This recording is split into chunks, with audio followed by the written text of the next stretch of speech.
I'm Jonathan Whitcomb. This is a brief introduction to living pterosaur investigations concentrating on eyewitness testimonies.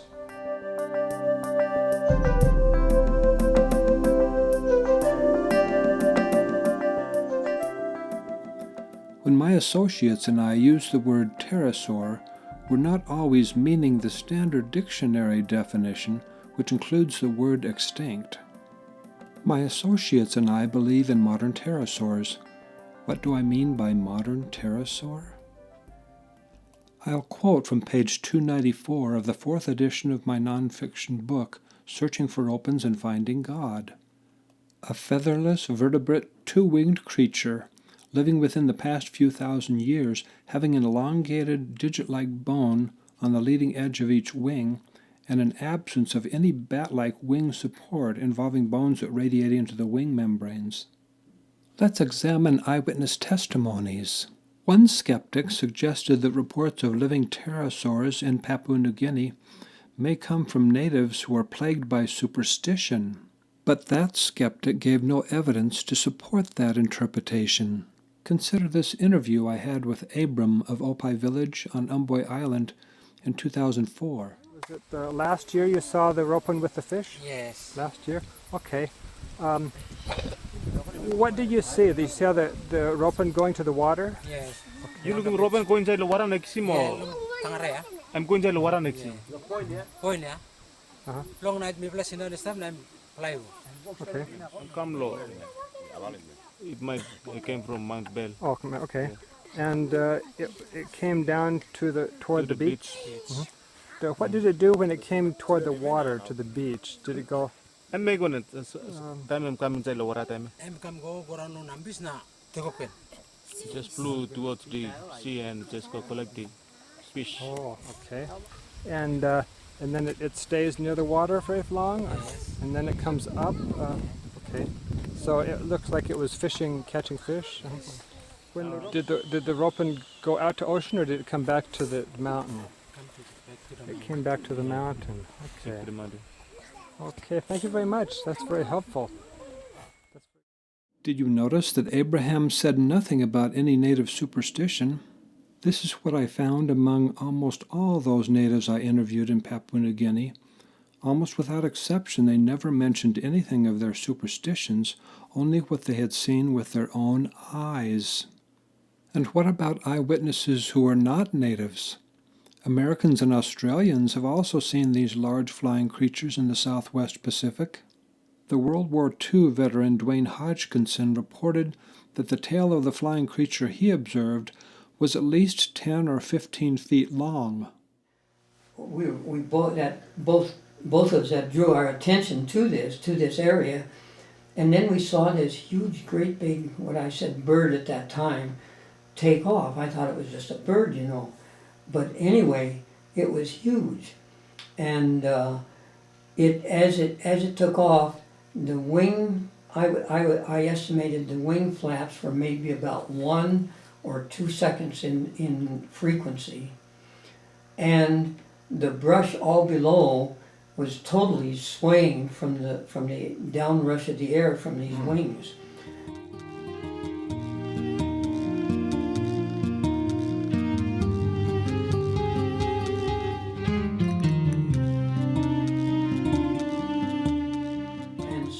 Creature flew out a little ways, and we were discussing what in the world was that.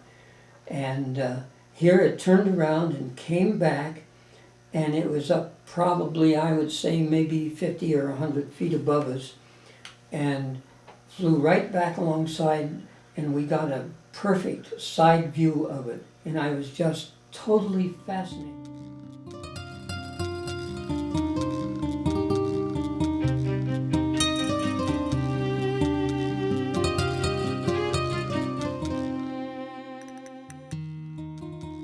It had the long appendage out the back of its head, and it had a long neck, and I recall the color was it was a dark color.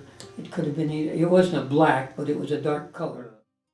I interviewed Gideon Coro in 2004 in a remote village south of Lake Pung on Umboi Island.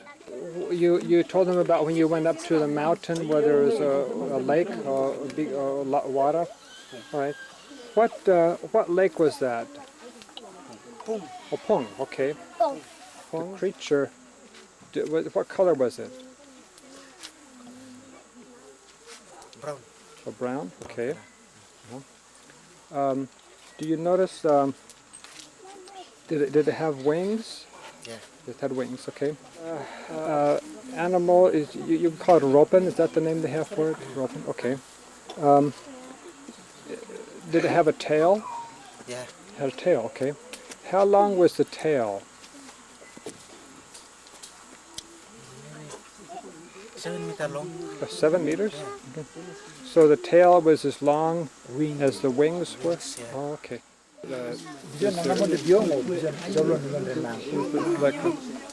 no feathers. No comparison? Okay. So feathers. No feathers? Okay. Just skin only. Okay. Is it just the skin? Like beer. Okay, like beyond. Flying fox, Flying fox. Yeah. Notice Gideon's estimate of the length of the tail, 7 meters. That's about 23 feet. Hey, Wesley, are you a brother to Gideon? Yes. Yes, okay. And did you see the same creature, the ropen, on the mountain by the lake? Okay. Do you remember seeing the end of the tail, what the end of the tail looked like? Yes. It's look like diamond. Like diamond? And Was the tail long or short? long. Long, okay, long tail.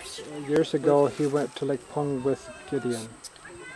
When we now look Gideon Papua Pung, yes, Yes, okay. we went up with Gideon. When you got to Lake Pung, did you see something unusual or strange, something you saw? Papua Pung Mung ampe pandre Gideon imbe. Yes. Yes. Oh, what did you see? Mug ampe. They should open. Ropen, okay. What did the end of the tail look like? Jalun look like urgyo, Diamond. like diamond. A diamond? Okay. Some skeptics have suggested reports of apparent pterodactyls flying in Papua New Guinea come from misidentifications of the flying fox fruit bat. Yet even the largest of those bats have tails so short that they can hardly even be seen at a normal distance in the wild. In light of actual sighting reports in the Southwest Pacific, that fruit bat conjecture has been shot down.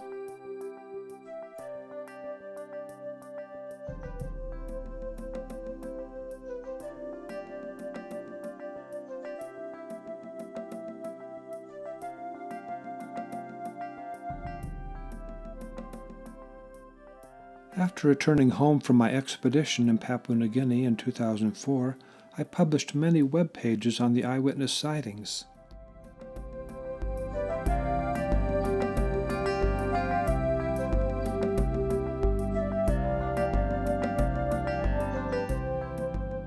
I did not know at the end of 2004 that many people continue to see these flying creatures around the world.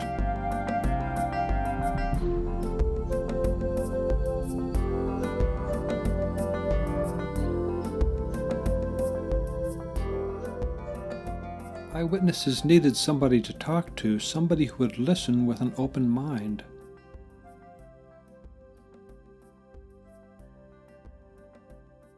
As more people gained internet access early in this century, more eyewitnesses found my web pages.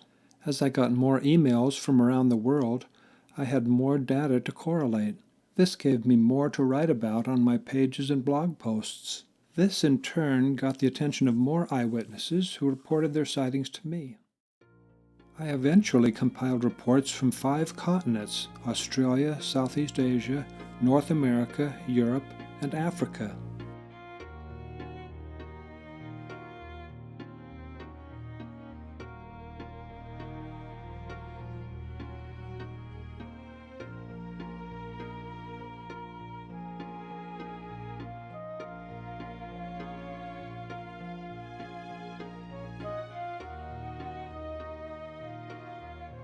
Over the past 11 years, I have written 8 total editions of 3 nonfiction books about sighting reports of apparent pterosaurs. I have also written a scientific paper in a peer-reviewed journal of science.